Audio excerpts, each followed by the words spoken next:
를 맞이해서 우리의 풍성함을 위해 오신 예수님이라고 하는 그런 제목을 가지고 오늘 말씀을 한번 살펴보려고 합니다.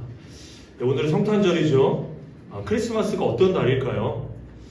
엄밀하게 이야기한다면 크리스마스는 아기 예수님의 탄생을 축하하는 날은 아니라고 하는 것이, 정확하게 12월 25일이 예수님께서 태어나신 날짜도 아니죠. 그저 어떻게 보면 우리가 그 날을 기억하는 의미에서 한 날을 정해서 성탄절로 기억하는 것 뿐이지, 뭐 아기 예수님이 12월 25일 날 태어났다, 어디에도 근거나 또 어떠한 뭐 날짜가 기록되어져 있지 않기 때문에 우리는 이 정확한 날이 아니라고 하는 것도 알 필요가 있고요.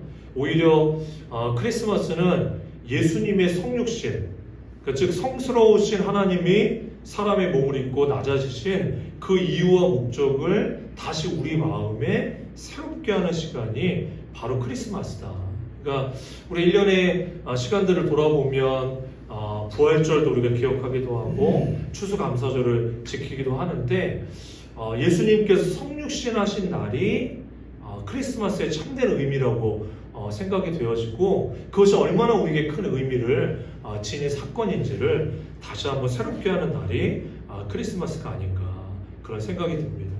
저는 그래서 오늘 예수님이 어떻게 오셨는가에 대해서 먼저 살펴볼 것이고, 두 번째로는 예수님께서 왜 오셨는지, 이 땅에 오신 이유가 무엇인지 요한복음에 나타나고 있는 한 사건을 가지고 한번 좀 더 구체적으로 생각해 보려고 합니다. 근데 먼저 알아야 될 게 뭐냐면, 예수님께서 어떻게 오셨는지를 아는 것이 왜 오셨는지보다도 어떤 의미에서는 더 중요할 수 있어요. 우리는, 저도 그런데 예수님께서 왜 오셨지? 이 부분에 이제 초점을 많이 두는데, 어떻게 오셨는지를 바르게 이해해야지만 왜 오셨는지가 더 정확하게 우리에게 다가올 수 있다고 하는 것이에요. 왜 오늘날 많은 사람들이 성탄절을 오해하고 있죠. 성탄절은 그냥 연휴, 또 연말에 뭔가 가난하고 소외된 자들을 위해서 정말 말구유에 동일하게 가난하고 소외된 모습으로 오셨다. 그렇기 때문에 예수님께서 이 성탄절에 참 이 소외된 자들, 가난하고 연약한 자들을 너무너무 사랑하시기 때문에 이 땅에 오셨구나. 그래서 그분의 사랑이 너무나 크고 놀랍다, 이렇게 생각하는 경향이 우리 가운데 있지만, 그것은 많은 오해를 안고 있는 것이죠. 그건 굉장히 부수적인 것이죠. 그래서 우리는 예수님이 어떻게 오셨는가? 한마디로 성육신 하심으로 오셨다. 성육신을 한마디로 우리가 이렇게 표현할 수 있을 것 같아요. 한번 우리가 같이 한번 따라해봤으면 좋겠습니다. 하나님의 주도적인 자기 내어주심. 하나님의 주도적인 자기 내어주심. 그러니까 하나님께서 의도적이고 주도적으로 자기를 내어주신 사건이 바로 성육신이라고 하는 것이죠.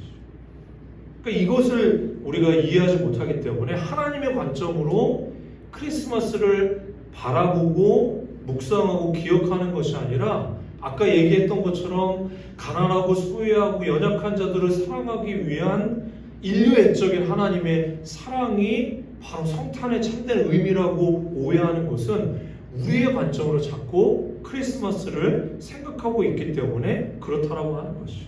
오히려 하나님께서 그의 아들 예수 그리스도를 성육신하게 하신 것은 단지 사랑이 많기 때문에 그렇게 일어난 일이 아니라고 하는 것이죠.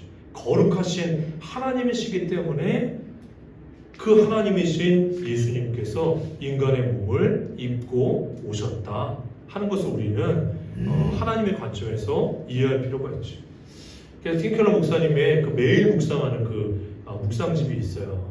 그래서 제가 12월 달에 그 책을 이제 꺼내서 좀 성탄의 의미를 이렇게 한번 묵상해야 되겠다 싶어서 하루하루 그것을 읽으면서 또 묵상하는 시간을 가졌는데, 그 중에 하나가 이제 팀켈러 목사님 성육신의 의미와 목적을 빛으로 오신 예수님과 관련되어져서 설명하는 그런 글을 보게 됐어요. 그래서 이사야서 9장 6절의 말씀을 근거로 해서 한 아이가, 우리 교환에도 제가 써놨죠. 한 아이가 우리에게 낳고 한 아들을 우리에게 주신 바 되었는데, 그의 어깨에는 정사가 메었고 그 이름은 기묘자라, 모사라, 전능하신 하나님이라 영존하시는 아버지라 평강의 왕이라 할 것입니다. 그래서 팅케나 목사님 글을 제가 잠깐 읽어드리면 우리에게 없고 우리가 지어낼 수 없는 생명과 진리와 기쁨은 오직 하나님께 있다. 그렇다면 하나님의 빛은 우리에게 어떻게 비치는가? 유명한 말씀인 이사야서 9장 6절로 7절에 놀랍도록 직설적인 답이 나온다. 본문에 따르면 한 아이가 우리에게 낳고 곧 빛이 임한 방식이다. 이 아이가 빛을 가져온다. 그는 기묘자라 모사라 전능하신 하나님, 영존하시는 아버지, 평강의 왕이기 때문이다. 이 아이에게 붙여진 5가지 칭호는 놀랍게도 하나님께만 해당되어진다. 그는 전능하신 하나님이요 영존하시는 아버지. 영존하신다라고 하는 것은 창조주라고 하는 뜻이죠. 영원전부터 존재하신 창조주가 되신다라고 하는 뜻인데 그 이름이 아기 예수님께 붙여진 것입니다. 그래서 이런 주장은 다른 종교에는 없다. 그분은 인간이면서 또한 하나님이다. 신성의 아바타 정도가 아니다. 요즘에 이제 영화 아바타가 이제 개봉된 걸 알고 있는데 신성이 본체가 있고 그것의 어떤 껍데기로서 예수님께서 이 땅에 오신 것이 아니라고 하는 것이 하나님이신 분이 인간의 몸을 입고 하나님의 본체로서 이 땅에 오신 사건이 성육신의 사건인데 그 성육신은 바로 빛이신 하나님께서 빛으로 이 땅에 오셨다. 그래서 그저 예수님의 탄생을 기뻐하는 그런 흔한 크리스마스 인사로는 이 놀라운 탄생의 의미를 다 담아낼 수가 없다. 그렇게 팅케나 목사는 이야기하고 있고 우리가 이 성육신의 사건을 묵상하고 기억할 때 보여야 될 당연한 반응은 뭐냐 하면 놀라워서 입을 다문 채 바라보며 경의와 사랑과 찬송이 젖는 것이 마땅하다. 그러니까 우리가 어떤 놀라운 광경을 보게 되면 정작 할 말을 잃어버리게 돼요. 너무 경이롭고 너무나 놀랍고 정말 어떤 말로도 표현할 수 없는 그런 상황을 맞닥뜨리게 되어질 때는 그 누구도 입을 다물고 그저 그 광경을 보고 놀라고 기뻐하고 정말 감사하는 것이 마땅하다. 그러니까 여러분 한번 생각해 보세요. 하나님이 우리와 같은 몸을 입고 이 땅에 오셨다라고 하는 것이죠. 그럼 우리는 그 놀라운 일 앞에 우리는 경외감을 가질 수밖에 없고 어떠한 말로도 표현할 수 없다. 그런데 그렇다면 왜 예수님께서 그런 성육신의 모습으로 오셨는가? 팅케나 목사님이 좀 글을 쓴 걸 제가 좀 더 읽어드리면 하나님은 정말 아기로 태어나 구유에 눕혀주셨으며 다름 아닌 그분이야말로 당신을 참으로 이해하고 당신의 경험을 속속히 아신다. 하나님도 고생을 겪으셨고 용기를 내셔야 했다. 친구들에게 버림받고 억울하게 고문당하다 죽는다는 게 무엇인지 그분은 아신다. 크리스마스엔 당신이 겪은 일을 그분도 아신다는 것을 의미한다. 그분께 아뢰면 그분이 다 이해해 주신다. 이거는 단지 우리 옆에서 좋은 친구로서 우리를 공감해주고 이해하고 보살펴주고 이런 차원을 얘기하는 게 아니에요. 여러분, 여러분의 지금 어떤 육체적인 아픔, 정서적인 고통, 또 인생에 겪게 되는 여러 가지 힘든 경험들 사실은 아내조차도 남편조차도 가족조차도 그것을 실제로 경험하지 못했기 때문에 몰라요. 공감받고 싶은 마음은 저도 있기 때문에 그것을 얘기하고 자세히 설명하고 그때나 이런 경험이었어, 이런 고통이 있었어, 이런 어려움이 있었어 얘기하지만 실제로 그것을 듣는 사람이 어느 정도 공감해 주는 척을 할 수 있지만 실제로는 그것을 경험한 자만이 알 수 있어요. 경험한 사람만이 고통을 느낄 수 있고 그것을 경험한 사람만이 그때 느꼈던 정서적인 외로움과 고통과 어려움을 알 수 있다고 하는 것이죠.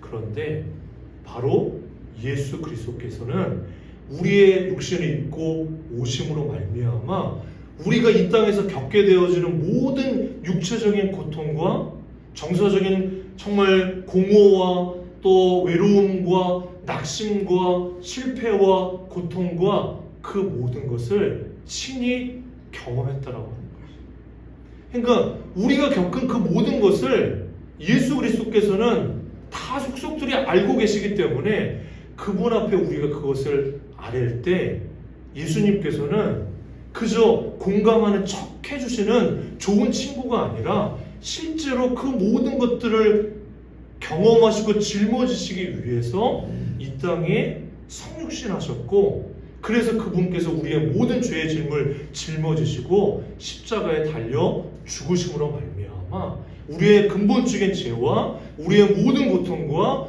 모든 정서적인 문제를 해결하신 것이 바로 예수 그리스도의 성육신의 사건이라고 하는 것이죠.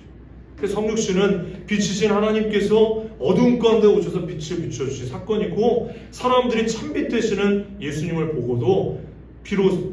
보고서야 비로소 자신들의 어두움을 깨닫게 되어졌다라고 하는 것이죠.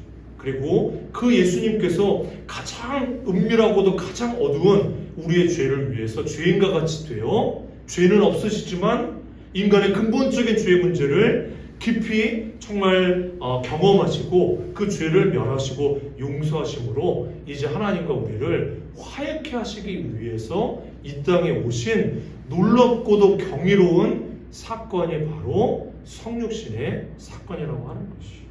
여러분, 요한복음 1장 9절부터 12절이 이거를 간단 명료하지만 설명하고 있어요. 한번 요한복음 1장 9절부터 12절을 같이 한번 읽어봤으면 좋겠습니다.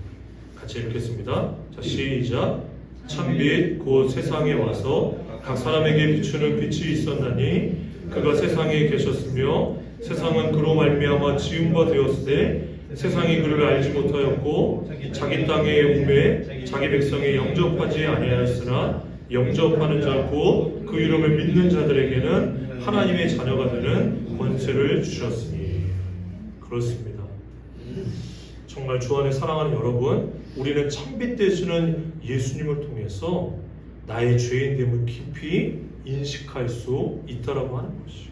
예수님 당시에 사람들처럼 여전히 빛이 싫어서 어둠 가운데 행하는 삶을 살아가고 있지는 않은지, 예수님은 나를 공감하지 못할 거야, 나를 이해하지 못할 거야, 나의 죄의 문제를 해결하지 못할 거야 하면서 여전히 내 안에 있는 이 죄의 문제, 이 외로움의 문제, 이 고통의 문제를 내 스스로 해결하려며 우리가 살아가고 있는 그런 삶은 아닌지 우리는 다시 한번 우리의 모습을 돌아봤으면 좋겠어요. 우리의 믿음은 먼저 내가 죄인인 것을 인정하고 나의 어두움을 빛으로 바꾸신 예수님을 영접하는 것이, 나의 구주와 나의 주님으로 영접하고 받아들이는 것이 바로 예수 그리스도를 믿는 것이에요. 그리할 때 우리의 모든 죄가 용서만 받고 우리 안에 있는 어둠이 물러가고 우리 마음이 하나님의 영광으로 충만케 되어지는 것이, 이 은혜가 우리 가운데 임하였다라고 하는 것을 다시 한번 이 성탄절 날에 기억하면서 정말 우리의 믿음을 점검하고 다시 예수 그리스도 앞에 정말 정직하게 나아갈 수 있는 저희들이 됐으면 좋겠습니다. 이제 두 번째로, 그럼 예수님께서 왜 오셨는가? 성육신은 모든 인간의 가장 깊은 영적인 갈망에 대한 하나님의 응답이었다라고 하는 것이죠. 그래서 저는 이 예수님께서 왜 오셨는가를 우리가 잘 알고 있는 요한복음 4장에 수가성 우물가의 여인을 찾아오셨던 예수 그리스도의 모습을 통해서 우리 간단하게 살펴보도록 할게요. 길게 오늘은 말씀을 나누지 않으려고 해요. 성탄은 진짜 영적인 갈망을 채우시기 위해서, 그리고 우리를 풍성케 하시기 위해서 예수님께서 친히 찾아오신 날이라고 하는 것이, 이게 복음이에요. 이 복음의 핵심을 담고 있는 것이 바로 요한복음 10장 10절의 말씀이죠. 그래서 요한복음 10장 10절을 보면 도둑이 오는 것은 도둑질하고 죽이고 멸망시키라는 것뿐이요 내가 온 것은 양으로 생명을 얻게 하고 더 풍성히 얻게 하라는 것이라. 그러니까 예수님께서 오심을 통해 우리 생명을 얻었어요. 그런데 그게 끝이 아니라 더 풍성하게 우리의 삶을 그 예수 그리스도 안에 생명 가운데 살아가도록 하시기 위해서 예수님께서 이 땅에 오셨다. 인간은 태어날 때부터 내적인 공허와 갈망, 영적인 목마름을 안고 있어요. 그리고 이 영적인 목마름을 채우기 위해서 우리가 선택하는 수단들은 굉장히 다양해. 돈과 명예와 쾌락과 여러 깨어진 관계를 다시 이루어내기 위해서 여러 사람들을 계속 만나고 거기서 기쁨을 얻으려고 우리는 참 많이 애를 써요. 그러나 사실 이 돈과 명예와 쾌락과 이 관계라고 하는 것은 우리가 보기에는 도둑처럼 보이진 않지만 결국 도둑질하기 위해서 양의 우리에 있는 그 양을 집어삼키기 위해서 오는 늑대와 이리와 같은 그런 존재로서 우리에게 처음에는 뭔가 기쁨을 주는 것 같고 만족을 주는 것 같지만 결국에는 우리의 인생을 집어삼키고 우리를 더 황폐하게 만들고 더 공허하게 만드는 것이 바로 그러한 우리가 찾고 있는 수단이라고 한다면 바로 예수 그리스도께서는 우리에게 생명을 주시고 더 풍성한 삶을 주시기 위해서 이 땅에 오셨다. 수가성 우물가의 그 여인을 찾아오셨던 예수님처럼 예수님께서 수가성 우물가의 여인을 언제 찾아오셨어요? 뭔가 미리 나 수가성 우물가의 여인을 만나기 위해서 뭔가 이렇게 소식을 전달한 다음에 짜잔하고 나타난 것이 아니에요. 그 여인은 사마리아 성에 있었기 때문에 유대인들을 마주칠 거라고 생각조차 못했어요. 그리고 원래 그 여인은 수많은 그 외적으로 보기에도 수치스럽고 여러 가지 문제를 안고 있었기 때문에 낮 12시 가장 태양 열이 뜨거운 그 시간에 다른 사람들은 굳이 물을 뜨기 위해서 오지 않는 그 시간에 사람들의 눈을 피해서 그 수가라고 하는 성 안에 있는 우물가에 와서 빨리 물을 떠가지고 다시 집으로 돌아가기 위해서 그 우물가에 왔는데 그때 예수님을 마주치게 된 것이 놀랬겠죠.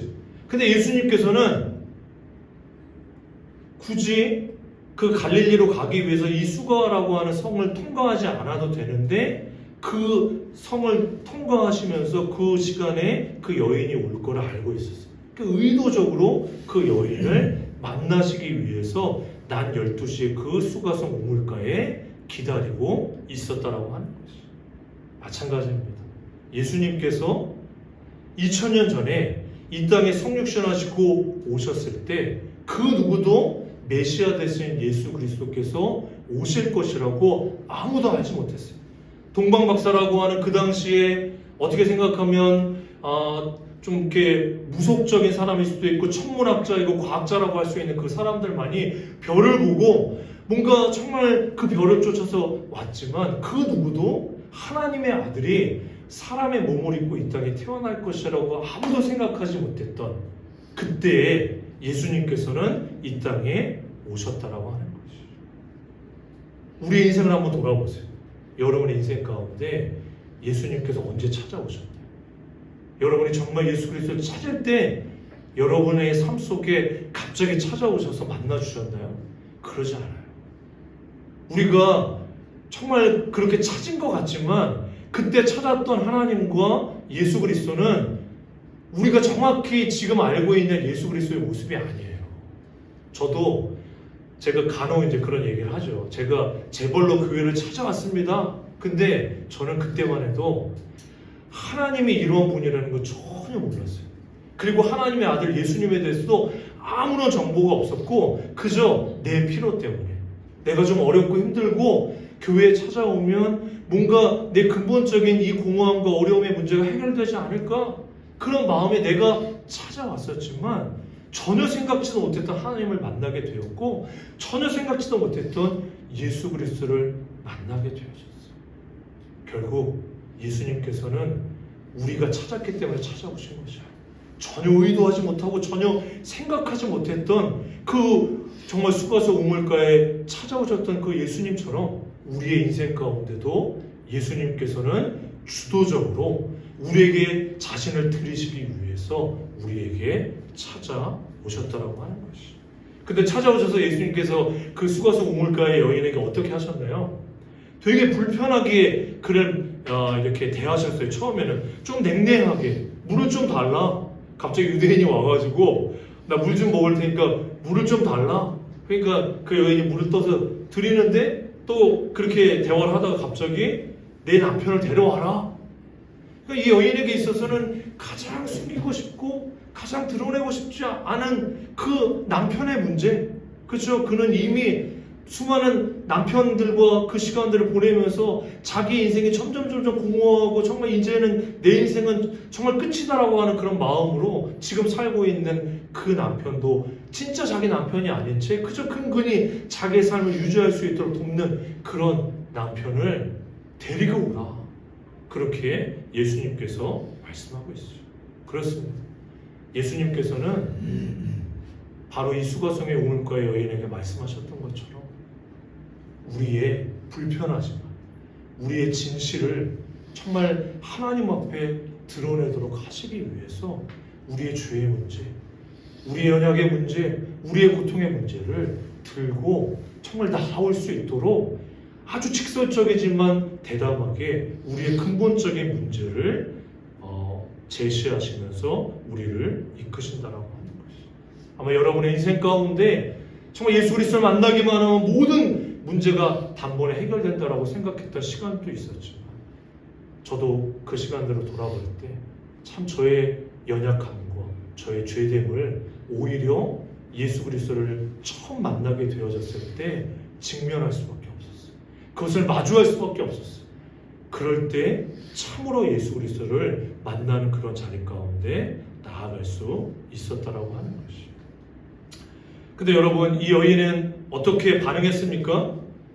내 남편을 데려오라 이렇게 이야기했을 때 그 여인은 동문서답하듯이 예루살렘과 사마리아도 아니고 우리가 예루살렘에 가서 예배를 드려야 되는데 우리는 참된 예배를 드리고 있지 못하는 그런 상황 가운데 있어요.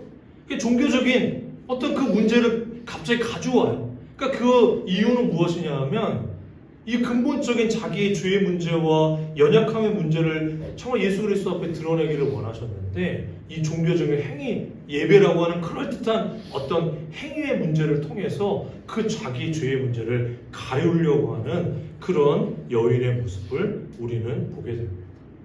근데 우리도 사실 그래요. 예수님을 만났다고 하면서도 날마다 복음의 그 빛 가운데 나아가지 못한 채 또다시 내 종교적인 자기 의와 행위로 하나님 앞에 저 이 정도는 하고 있잖아요. 저는 그래도 그렇게 죄가 많은 사람은 아니에요. 정말 제 죄를 자꾸 끄집어내려고 하지 마세요. 하면서 조금 더 나은 사람인 것처럼, 조금 더 괜찮은 인생인 것처럼 우리는 그렇게 하나님 앞에 나아갈 때가 많이 있습니다. 이 세상에 수많은 종교가 생겨난 이유도 여기에 있지 않을까 그런 생각이 들어요. 종교는 인간 편에서 하나님께 나아가 자기의 공허함을 스스로 메우려는 수단이 될 뿐이라고 하는 것이죠. 제가 누누이 말씀드렸던 것처럼 종교는 우리의 영적인 갈망과 목마름을 마비시키고 도둑질하는 또 다른 도둑의 모습이 되어질 수 있어요. 여러분, 돈과 명예와 다른 어떠한 것만이 도둑이 아니라 우리가 교회에 다니고 있고 신앙생활을 하고 있다면서도 종교적인 자기 행위를 통해서 하나님 앞에 나아가려고만 한다면 결국 그것 또한 우리의 영혼을 해치고 망가뜨리는 도둑에 불과하다라고 하는 것이죠. 바로 예수 그리스도께서는 이 우리의 죄의 문제와 이 예배의 문제를 바로 회복하시기 위해서 그 여인에게 찾아오셨고 우리에게 찾아오셨다라고 하는 것이죠. 여러분은 과연 하나님을 올 한 해 동안에 예배하면서 우리의 죄됨과 우리의 연약을 정말 예수 그리스도 앞에 정직하게 인정하고 그분께서 나를 회복시키시지 않고는, 그분께서 나를 풍성케 해주시는 은혜를 맛보지 않고는 우리는 결코 이 땅 가운데 어떤 풍성함도 어떤 충만함도 어떤 그 하나님의 은혜의 영광을 맛볼 수 없다라고 하는 것을 인정하며 빈손 들고 정말 주의 진리와 그 성령의 은혜를 받기 위해서 주님 앞에 날마다 정말 주일마다 주께 나와 예배하고 있는지 우리는 다시 한번 우리를 살펴봤으면 좋겠습니다. 성탄의 가장 완벽한 목적은 바로 우리의 공허와 죄와 상실의 문제를 해결하시기 위해서 십자가의 죽으심으로 우리를 생명 가운데로 인도하시고 풍성케 하시기 위해서 이 땅에 오신 예수 그리스도를 우리 안에 모셔드리고 그분으로만 나는 충만해질 수 있습니다. 풍성해질 수 있습니다라는 것을 다시금 깨닫는 그런 시간인 것을 우리가 기억하는 그런 날입니다. 이제 말씀을 맺도록 하겠습니다. 결국 예수님께서는 그 여인에게 내가 말하는 그 너의 갈망과 갈증을 해결할 수 있는 분이 바로 나다. 내가 바로 너가 그렇게 기다리고 있는 참된 메시아다라고 밝히고 있는 것입니다. 우리도 수가성 우물가의 여인처럼 자기의 죄를 가리기 위해서 급급하고 애쓰는 그런 인생이 아니라 있는 그대로 청을 주님 앞에 나아가 우리의 상함과 우리의 죄됨과 우리의 공허함 그 모든 것을 해결하시는 참된 메시아 되시는 예수 그리스도 앞으로 나아갈 수 있는 저와 여러분이 다 되시기를 주님의 이름으로 부탁을 드립니다.